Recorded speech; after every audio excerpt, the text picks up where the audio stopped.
Readers, today I want us to think about books that have deeply impacted us.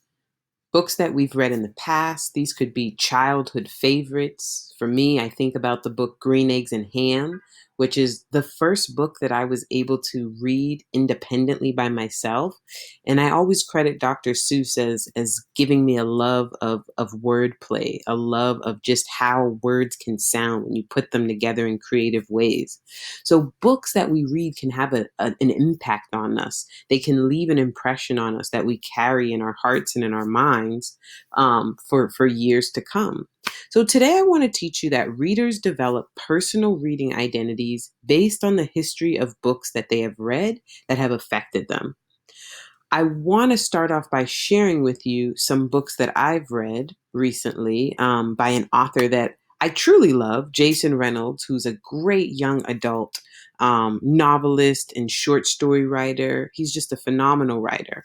And the first excerpt comes from his book that he co wrote with another gentleman, Brian Kelly, and it is called All American Boys. So I'll read to you just the first half, her first half of the first page.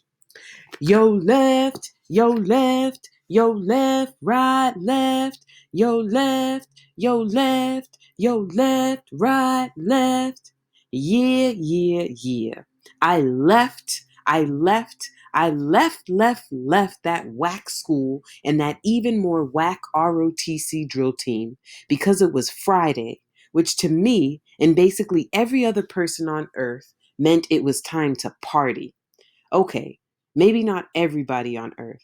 I'm sure there was a monk somewhere on a mountain who might have been thinking of something else, but I wasn't no monk. Thank God. So for me and my friends, Friday was just another word for party. So I'm going to stop here. And what I love about his writing style is just how he captures this really authentic voice of this young teenage boy who's only thinking about going to parties and isn't super thrilled about being in school or being in the on the ROTC drill team. And I think he captures that perspective perfectly. So I want to invite you guys to think about your reading timeline.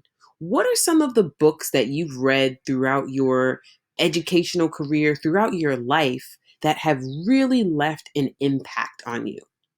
Think about books that you read in elementary school. Think about books that you've read, in your past 2 years in middle school. You can think about books you've read at home, books you've read at school, books that you've read in different contexts and in different environments.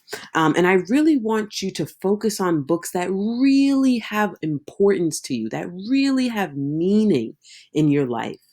And if you're struggling to think of your favorite books, maybe just think about all the books that you've read and you can start there if you're having a difficult time getting down your favorites.